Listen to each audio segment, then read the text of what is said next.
Assalamualaikum warahmatullahi wabarakatuh. Perkenalkan, nama saya Maulid Jafriana dengan NIM A321248087. Saya dari kelas C. Saya akan mempresentasikan atau menjelaskan sedikit resume mengenai sejarah untuk memenuhi mata kuliah pengantar hukum Indonesia. Baik, langsung saja kita masuk ke pengertian sejarah. Nah, sejarah adalah suatu keseimbangan antara masa lalu, sekarang, dan masa yang akan datang. Kemudian ada juga pengertian sejarah hukum. Nah, dasar pemikiran hukum sebagai gejala sejarah, ia mempunyai sejarah. Oleh karenanya, tunduk pada pertumbuhan yang terus-menerus. Nah, pengertian pertumbuhan memiliki dua arti, yaitu perubahan pada unsur stabilitas. Nah, kemudian hukum tumbuh berarti ada hubungannya yang erat, sambung atau menyambung, tidak terputus antara hukum masa kini dan hukum masa lampau. Nah, kemudian yang selanjutnya ada sejarah hukum Indonesia. Nah, dalam sejarah hukum Indonesia ini terdapat menjadi beberapa bagian. Yang pertama pada poin A, sebelum Belanda datang ke Indonesia. Nah, sejarah hukum Indonesia dalam arti seluasnya bermula dari bermukanya suatu masyarakat di tanah air Indonesia. Nah, artinya adalah saat dimana kita mengenal dan memulai sejarah Indonesia sesuai dengan sejarah perkembangan bangsa Indonesia. Kemudian yang diwarnai pengaruh agama, penjajahan dan kemerdekaan, serta perkembangan pasca kemerdekaan. Hukum adat atau hukum tidak tertulis dipengaruhi oleh agama Islam dan Hindu. Kemudian ada juga dasar hukum pemberlakuan hukum warisan Hindia Belanda, yaitu ada aturan peralihan pasal 1 Undang-Undang Dasar 1945 perubahan keempat. Dulu pasal 2 aturan peralihan. Ketentuan ini yang menyebabkan ketentuan seperti BCU atau Hukum Perdata. Kemudian yang bagian B, masa Belanda di Indonesia. Yang pertama ada masa VOC atau VOC.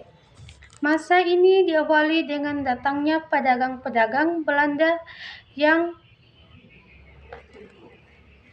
kesatuan mendirikan VOC yang semula bertujuan untuk menghindari persaingan di antara mereka. Kemudian ada Van Vollenhoven menulis ketika kapalnya merapat di Indonesia, terdapat suatu negeri yang ditinjau dari sudut hukum negara bukan negeri yang tunduk dan kosong. Nah, ketika bangsa Belanda datang ke Indonesia, mereka melihat bahwa di Indonesia telah ada suatu tatanan hukum yang ajak atau Rechtsorde. Namun demikian, mereka tidak serta merata menundukkan diri terhadap tata hukum yang berlaku.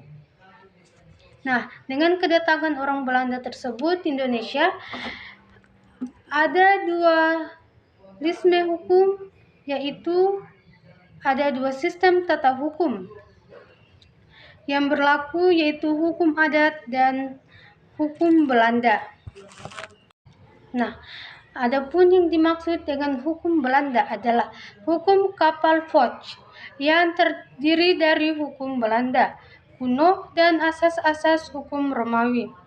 Kemudian pada nomor 2 yaitu masa penjajahan Belanda tahun 1800 sampai dengan 1942.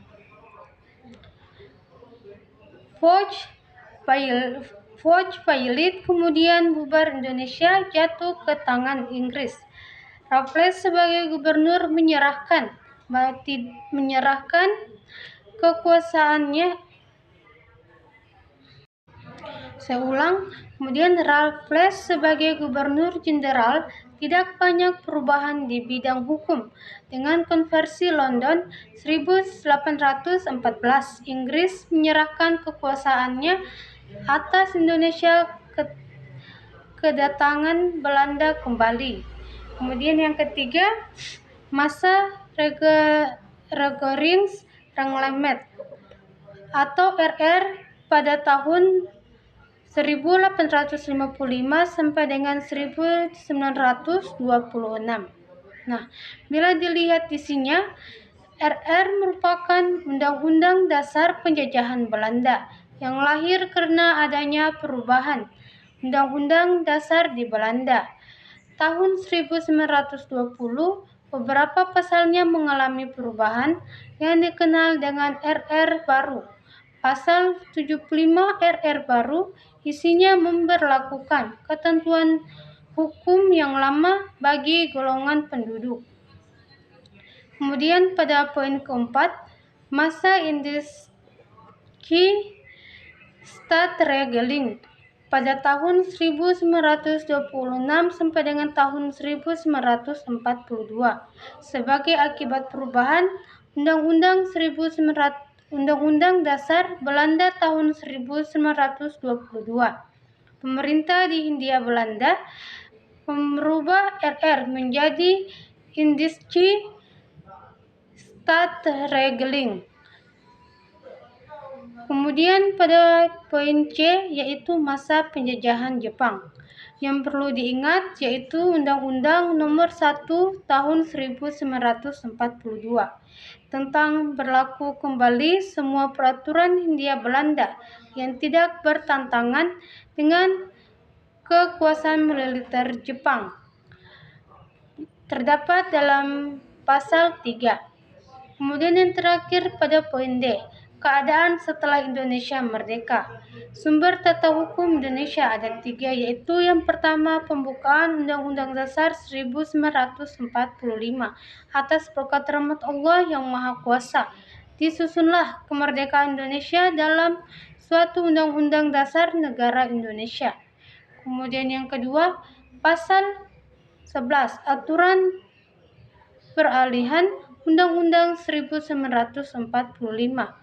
Nah, kini pasal 1 aturan peralihan Undang-Undang 1945 amandemen keempat. Kemudian yang terakhir ada hukum adat.